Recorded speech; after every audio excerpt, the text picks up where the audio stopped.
Transform your future with cutting-edge tech training, available in Hindi and English. It's time to get certified. quicktechie.com. Hello and welcome back.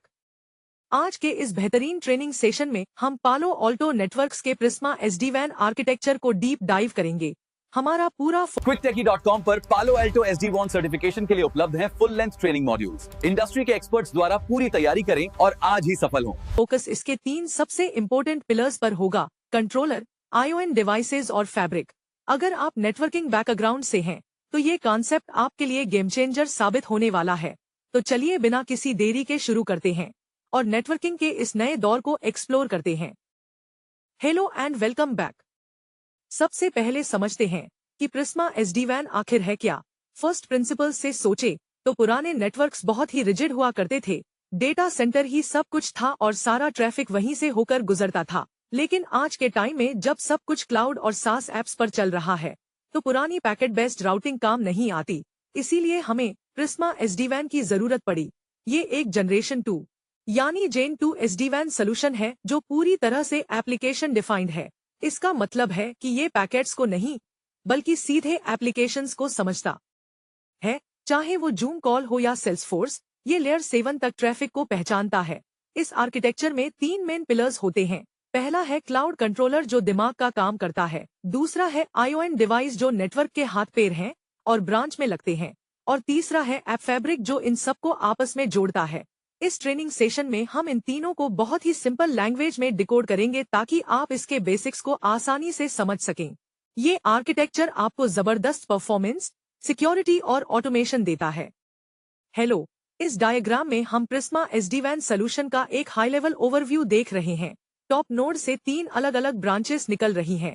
पहली node है cloud controller, दूसरी है ION devices और तीसरी है app fabric. आप देख सकते हैं कि क्लाउड कंट्रोलर सीधा ION डिवाइसेज को पॉलिसी भेजता है। ION डिवाइसेज फिर ऐप फैब्रिक ओवरले बनाते हैं जो पूरे नेटवर्क को कनेक्ट करता है। You must check quicktechie.com. These exclusive ebooks are packed with visualizations to help you clear the entire syllabus and master the fundamentals. ये बहुत ही स्ट्रेट फॉरवर्ड फ्लो है जो हमें बताता है कि आर्किटेक्चर के तीनों पिलर्स एक दूसरे पर कैसे डिपेंडेंट हैं। किसी भी आर्किटेक्चर को समझने के लिए हमें उसके फर्स्ट प्रिंसिपल्स पर जाना चाहिए। नेटवर्किंग का सबसे बेसिक उसूल ये है कि जो सिस्टम डिसीजन लेता है उसे कंट्रोल प्लेन कहते हैं और जो सिस्टम एक्चुअल डेटा को आगे बढ़ाता है उसे डेटा प्लेन कहते हैं। पुराने राउटर्स में ये दोनों चीजें एक ही डिब्बे के अंदर होती थी, लेकिन प्रिस्मा SD-WAN ने इसे पूरी तरह अलग कर दिया है। यहाँ डिसीजन मेकिंग का काम क्लाउड कंट्रोलर करता है और डेटा को आगे भेजने का काम ग्राउंड पर लगे ION डिवाइसेस करते हैं। ऐसा हमने क्यों किया? इमेजिन कीजिए अगर आपका सेंट्रल कंट्रोलर किसी वजह से ऑफलाइन हो जाए, तो क्या आपका पूरा नेटवर्क बैठ जाना चाहिए? बिल्कुल नहीं। चूंकि हमने कंट्रोल और डेटा प्लेन को अलग कर दिया है, अगर ION डिवाइस का कंट्रोलर से कनेक्शन टूट भी जाए, तो भी ब्रांच का ट्रैफिक बिना किसी रुकावट के चलता रहता है। डिवाइस अपने आप VPN कीज रोटेट करता रहता है, पाथ सिलेक्शन करता है और एप्लीकेशंस का ध्यान रखता है। यही इस आर्किटेक्चर की सबसे बड़ी ताकत है जो इसे सुपर रिलायबल बनाती है। चलिए इस डायग्राम को डिकोड करते हैं। हमने इसे 2 हिस्सों में बांटा है। ऊपर वाला हिस्सा कंट्रोल प्लेन है जो क्लाउड में होस्टेड है, जिसमें हमारा प्रिस्मा SD-WAN कंट्रोलर बैठा है। नीचे वाला हिस्सा डेटा प्लेन है जहां हमारे ब्रांच और डेटा सेंटर के ION डिवाइसेज लगे हुए हैं। ध्यान से देखिए, ION डिवाइसेज आपस में सॉलिड लाइन से डेटा ट्रैफिक और IPsec VPN के थ्रू बात कर रहे हैं, लेकिन दोनों डिवाइसेज का कंट्रोलर के साथ जो कनेक्शन है वो डॉटेड लाइन से दिखाया गया है, जो एक सिक्योर TLS कंट्रोल चैनल है।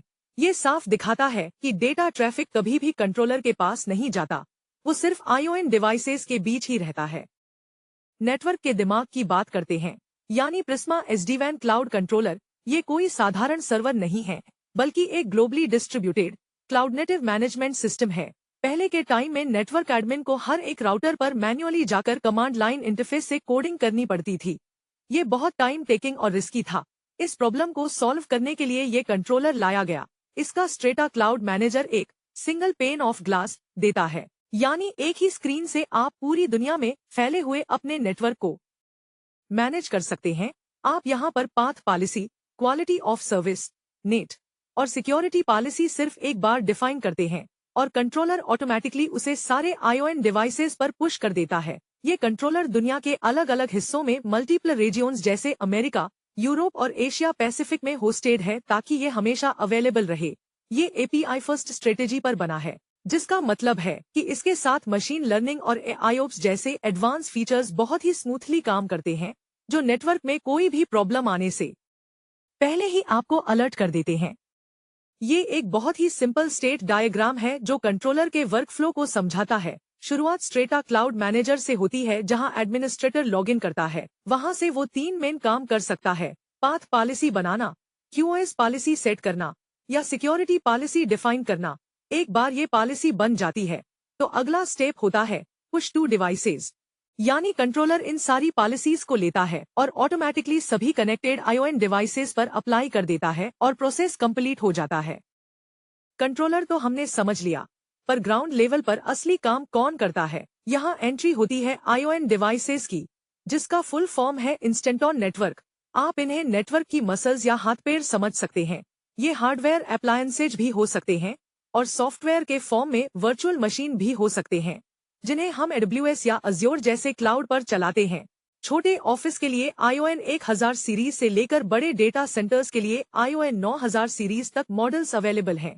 इनका मेन काम है नेटवर्क ट्रैफिक की गहरी चेकिंग करना, लेयर 7 तक ऐप्स को पहचानना और कंट्रोलर ने जो पॉलिसी बनाई है उसे रियल टाइम में अप्लाई करना। सबसे कमाल की बात यह है कि इनमें जीरो टच प्रोविजनिंग का फीचर होता है। मतलब आपको सिर्फ डिवाइस को पावर और इंटरनेट देना है, डिवाइस खुद ब खुद कंट्रोलर को ढूंढेगा, सिक्योर कनेक्शन बनाएगा, अपनी कॉन्फ़िगरेशन डाउनलोड करेगा और काम शुरू कर देगा। सिक्योरिटी के मामले में भी ये एकदम टॉप नॉच है। सभी डिवाइसेस FIPS 140-2 सिक्योरिटी स्टैंडर्ड के साथ आते हैं, इसलिए डेटा चोरी का कोई रिस्क नहीं है। इस फ्लोचार्ट में हम ION डिवाइस के जीरो टच प्रोविजनिंग वर्कफ्लो को देख रहे हैं। लेफ्ट साइड से शुरू करते हुए सबसे पहले ION डिवाइस को पावर ऑन किया जाता है, फिर वो DHCP के थ्रू इंटरनेट से कनेक्ट होता है। इंटरनेट मिलते ही वो ऑटो डिस्कवर करके कंट्रोलर के पास पहुंचता है। इसके बाद वो अपनी मैन्युफैक्चरर सर्टिफिकेट के थ्रू खुद को ऑथेंटिकेट करता है। ऑथेंटिकेशन के बाद ZTP प्रोसेस के अंडर वो अपनी पूरी कॉन्फ़िगरेशन डाउनलोड करता है और फाइनली डेटा ट्रैफिक फॉरवर्ड करना शुरू कर देता है। अब सवाल ये आता है कि इन ION डिवाइसेस को नेटवर्क में लगाया कहाँ जाता है? तो इसके 2 मेन रोल्स होते हैं, ब्रांच साइट और data centre site. Branch ION का काम है यूजर्स को नेटवर्क से जोड़ना, जबकि डेटा सेंटर ION का काम है सारी ब्रांचेस के ट्रैफिक को रिसीव करना और उन्हें एंटरप्राइज एप्लीकेशंस तक पहुंचाना। फर्स्ट प्रिंसिपल्स के हिसाब से सोचे तो दोनों की जरूरतें अलग हैं। ब्रांच में हम डिवाइस को सीधे लाइन में लगाते हैं, लेकिन डेटा सेंटर में बहुत हैवी ट्रैफिक होता है, इसलिए वहां हम डिवाइस को ऑफ पाथ लगाते हैं, जहां वो कोर राउटर्स के साथ BGP प्रोटोकॉल के जरिए बात करता है। एक बहुत ही शानदार फीचर जो ब्रांच ION में होता है वो है फेल टू वायर या हार्डवेयर बाईपास। इमेजिन कीजिए अगर आपके ब्रांच के ION डिवाइस की पावर चली जाए तो क्या होगा? क्या आपका इंटरनेट कट जाएगा? नहीं। हार्डवेयर बाईपास की वजह से वो डिवाइस एक सिंपल तार की तरह काम करने लगता है और आपका ट्रैफिक बिना किसी रुकावट के राउटर तक पहुंचता रहता है। ये हाई अवेलेबिलिटी का एक बहुत ही स्मार्ट तरीका है। इस ग्राफ में ब्रांच और डेटा सेंटर के डिप्लॉयमेंट मॉडल्स का अंतर साफ दिख रहा है। लेफ्ट साइड में ब्रांच साइट है जहां ब्रांच ION सीधे लैन स्विच के साथ इनलाइन कनेक्टेड है, मतलब सारा ट्रैफिक इसके अंदर से ही होकर जाएगा। राइट साइड में डेटा सेंटर साइट है जहां DC ION कोर राउटर के साथ ऑफ पाथ कनेक्टेड है और BGP के जरिए राउटिंग इंफॉर्मेशन शेयर कर रहा है। दोनों साइट्स के बीच एक मोटा सिक्योर VPN टनल है जो इंटरनेट या MPLS के ऊपर बना हुआ है। हमेशा याद रखिए, हार्डवेयर खुद कुछ नहीं करता जब तक उन्हें जोड़ा न जाए। ब्रांच और डेटा सेंटर के डिवाइसेस को आपस में जोड़ने वाले इस जादुई नेटवर्क को हम ऐप फैब्रिक कहते हैं। ये पूरे सिस्टम का कनेक्टिव टिश्यू है। आपके पास इंटरनेट हो, MPLS हो या फिर 5G, ऐप फैब्रिक इन सभी अलग अलग कनेक्शंस को मिलाकर एक सिंगल और स्मार्ट हाइब्रिड वैन बना देता है। जैसे ही आप डिवाइस को प्लग करते हैं, branch ION automatically data centre के साथ सिक्योर फैब्रिक लिंक्स यानी IPsec VPN टनल बना लेता है। इसके लिए एडमिन को कोई मैनुअल कोडिंग नहीं करनी पड़ती। बाय डिफॉल्ट ये हब एंड स्पोक टोपोलॉजी में काम करता है। इस फैब्रिक की सबसे बड़ी खूबी ये है कि ये लगातार लिंक क्वालिटी और एप्लीकेशन परफॉर्मेंस को मॉनिटर करता रहता है। अगर किसी इंटरनेट लाइन पर पैकेट लॉस या लेटेंसी बढ़ जाती है तो इसका डायनामिक पाथ सिलेक्शन फीचर बहुत ही स्मार्टली जूम या टीम्स कॉल को MPLS या दूसरे स्टेबल लिंक पर शिफ्ट कर देता है और यूजर को पता भी नहीं चलता। ये डायग्राम ऐप फैब्रिक ओवरले और अंडरले के कॉन्सेप्ट को विजुअलाइज करता है। ऊपर आपको ब्रांच 1, ब्रांच 2 और डेटा सेंटर दिख रहे हैं जो डॉटेड लाइंस के थ्रू सेंटर के ऐप फैब्रिक ओवरले से जुड़े हुए हैं। ये dotted lines secure VPN tunnels को रिप्रेजेंट करती हैं। फैब्रिक के नीचे हमारे अंडरले नेटवर्क्स हैं जैसे इंटरनेट, MPLS और LTE 5G। ये सॉलिड लाइंस दिखा रही हैं कि हमारा फैब्रिक इन फिजिकल नेटवर्क्स के ऊपर एक वर्चुअल लेयर बनकर बैठा है। चलिए अब बात करते हैं सबसे क्रिटिकल पार्ट की, सिक्योरिटी। ये पूरा आर्किटेक्चर हैकर्स से कैसे बचा रहता है। पालो ऑल्टो नेटवर्क्स ने यहाँ ऑथराइजेशन चेन ऑफ ट्रस्ट का इस्तेमाल किया है। जब आप नया ION डिवाइस लाते हैं तो उसमें मैन्युफैक्चरर का एक सर्टिफिकेट होता है जिसे MIC कहते हैं। कंट्रोलर सबसे पहले इस MIC को वेरीफाई करता है। जब ओनर डिवाइस को क्लेम करता है तो उसमें कस्टमर का सर्टिफिकेट यानी CIC इंस्टॉल हो जाता है। इसके बिना कोई भी बाहरी डिवाइस आपके नेटवर्क में नहीं घुस सकता। दूसरी बात, कंट्रोलर और ION के बीच जो बात होती है वो TLS 1.2 एन्क्रिप्शन के थ्रू होती है और इसमें कोई भी कस्टमर डेटा या पेलोड कंट्रोलर के पास नहीं जाता। वो सिर्फ मैनेजमेंट कमांड्स होते हैं। जो एक्चुअल यूजर डेटा ब्रांच से डेटा सेंटर जाता है वो फैब्रिक के अंदर पूरी तरह से IPsec के जरिए एनक्रिप्टेड होता है। और कमाल की बात यह है कि कंट्रोलर हर दिन या हर घंटे इन VPN कीज को ऑटोमेटिकली रोटेट करता रहता है जिससे सिक्योरिटी हमेशा टॉप लेवल पर बनी रहती है।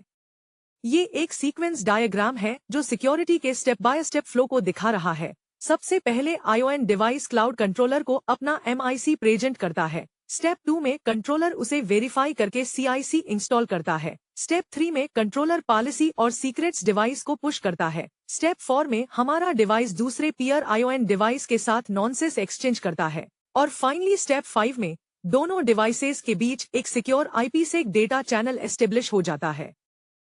तो चलिए इस ट्रेनिंग सेशन को समराइज करते हैं और पूरे आर्किटेक्चर को एक साथ जोड़कर देखते हैं। हमने देखा कि कैसे ये तीनों पिलर्स एक साथ मिलकर एक मैजिक क्रिएट करते हैं। प्रोसेस बहुत ही क्लियर है। हमारा क्लाउड कंट्रोलर बिजनेस इंटेंट और रूल्स डिफाइन करता है। ब्रांच में बैठा ION डिवाइस लेयर 7 इंटेलिजेंस का यूज करके यूजर के एप्लीकेशन को डिटेक्ट करता है और हमारा ऐप फैब्रिक उस एप्लीकेशन के लिए सबसे फास्ट और सिक्योर पाथ चुनकर डेटा को उसकी मंजिल तक पहुंचाता है। ये पूरा क्लोज्ड लूप सिस्टम पुरानी कॉम्प्लेक्स राउटिंग को खत्म कर देता है। इस सोल्यूशन का बिगेस्ट एडवांटेज ये है कि ये IOPS और डीप एनालिटिक्स के साथ आता है जो नेटवर्क की प्रॉब्लम्स को अपने आप डिटेक्ट और फिक्स कर देता है। रिसर्च बताती है कि इससे IT टीम्स के ट्रबल टिकट्स में 99% तक की कमी आ सकती है। तो कुल मिलाकर प्रिज्मा SD-WAN का ये आर्किटेक्चर सिर्फ एक नेटवर्क अपग्रेड नहीं है बल्कि आपके बिजनेस को रिलायबल, सिक्योर और फ्यूचर प्रूफ बनाने का एक पूरा इकोसिस्टम है।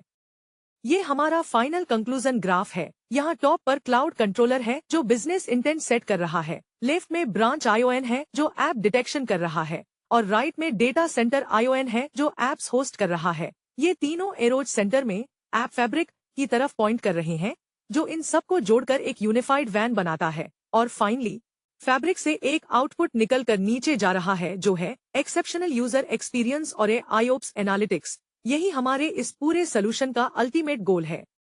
In both Hindi, accelerate your tech career. Master new skills in Hindi or English. Visit quicktechie.com.